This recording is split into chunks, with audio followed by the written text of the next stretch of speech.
তো আজকে আমার দুপুরের মেনু কি হয়েছে সেটা তোমাদের সঙ্গে শেয়ার করব। তো চলো দেখি কি আজকে আমি রান্না করেছি।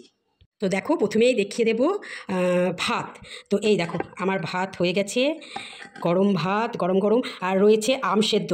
তো দেখো আমের মধ্যে আমি লবণ, তেল, কাঁচা লঙ্কা আর দিয়েছি গুড়। গুড়টা তলায় চলে গেছে, এই দেখো দিয়েছি গুড়।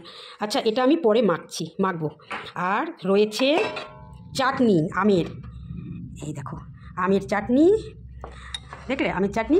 আর রয়েছে শাক, সজনের শাক। আর রয়েছে খাসির মাংস, ঝাল ঝাল, লাল লাল। তো আজকে দুপুরটা তো জমে ক্ষীর। তো দেখো আমি আবার রসুন দিয়েছি, আমি খাসির মাংসের রসুনটা আমার খুব প্রিয়। তো এই গরমের দুপুরে আজকে তাহলে আমরা বেশ চেটেপুটে খাবো। তো চলো আজকে এই পর্যন্ত, আবার পরের ভিডিওতে দেখা হচ্ছে।